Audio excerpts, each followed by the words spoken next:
पाकिस्तान की आवाम की जीत होगी कि जब उन पर एतमाद किया जाएगा और उन्हें अपने फैसलों का खुद मुख्तार बनाया जाएगा।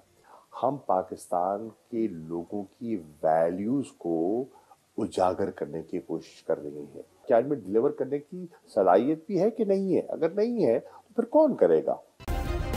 सब्सक्राइब करें और बेल दबाएं ताकि कोई खबर रह न जाए। फातेह होंगे आप या फातेह होगी हुकूमत? देखिए, हम चाहते हैं कि पाकिस्तान के अवाम की जीत हो। पाकिस्तान की अवाम की जीत कैसे होगी? पाकिस्तान की अवाम की जीत होगी कि जब उन पर एतमाद किया जाएगा और उन्हें अपने फैसलों का खुद मुख्तार बनाया जाएगा।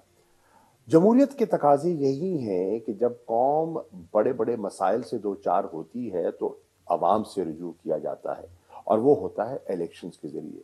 हमारी ख्वाहिश ये है कि इस वक्त पाकिस्तान के जो दाखिली मसाइल हैं, चाहे वो सियासी अदम इस्तेहकाम की शक्ल में है, चाहे माशी बहरान की शक्ल में है, जो बड़ा संगीन है। आपने देखा कि 88% जो आपकी बिजनेस कम्युनिटी है वो आज कह रही है कि पाकिस्तान की इकोनॉमी की डायरेक्शन सही नहीं है और जो बिजनेस कॉन्फिडेंस है वो लोएस्ट एब पर है। इन हालात में हम समझते हैं कि फतह पाकिस्तान की होनी चाहिए, पाकिस्तान की आवाम की होनी चाहिए और फैसला करने का हक भी आवाम को दिया जाए।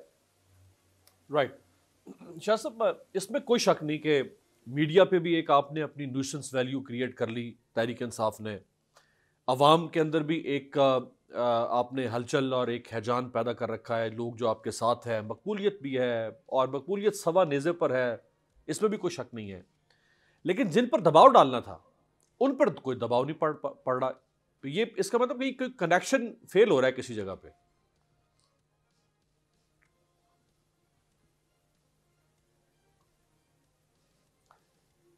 देखिए, पहली बात तो ये है कि मैं बसद एहतराम कहूँगा कि हम कोई न्यूसेंस वैल्यू क्रिएट करने की कोशिश नहीं कर रहे। हम पाकिस्तान के लोगों की वैल्यूज़ को उजागर करने की कोशिश कर रहे हैं। हम उनमें वो इखलाकियात, वो कदरें परोने की कोशिश कर रहे हैं जो कि हमारी मशरकी तहजीब का एक जिसे कहते हैं ना, उसकी एक तारीख़ है। अब सवाल ये है कि हमने आगे बढ़ना कैसे है।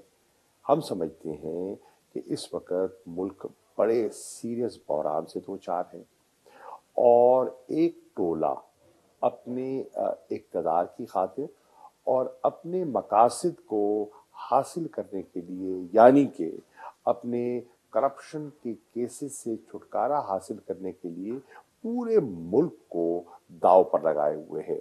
तो ये बहुत ज़रूरी है कि लोगों को मौका मिले कि वो इनसे फैसला कर सकें कि वो किसको चाहते हैं, वो किस पे एतमाद करते हैं। क्या वो समझते हैं कि पीडीएम की ये जो हुकूमत है, जो एक गैर फितरी अलायंस है, उसने इन 6 माह में डिलीवर किया है? और अगर नहीं किया, क्या इनमें डिलीवर करने की सलाहियत भी है कि नहीं है? अगर नहीं है तो फिर कौन करेगा? लोगों को फैसला करने दीजिए। अगर आपको हमारी ये वीडियो पसंद आई है तो लाइक पर क्लिक करें। कप्तान का हकीकी आजादी मार्च, बोल न्यूज की खुसूसी कवरेज। ये एक फैमिली मार्च है। हकीकी आजादी मार्च जो है जीटी रोड पर रवां दवा है। बोलने की हक और सच की बात। इमरान खान के कंटेनर के करीब फायरिंग का वाकया पेश आया। फायरिंग से जख्मी, अस्पताल मुंतकिल। कातिलाना हमले से किया पर्दा चाक। बोल हमेशा बना आवाम की आवाज। को वेलकम देगा आजादी मार्च के लिए। बहुत अच्छी कवरेज की है। ये मार्च की तो जबरदस्त कवरेज। सबसे ज्यादा रील्स और सबसे ज्यादा रेटिंग के साथ सब्सक्राइब करें और बेल दबाएं ताकि कोई खबर रह न जाए।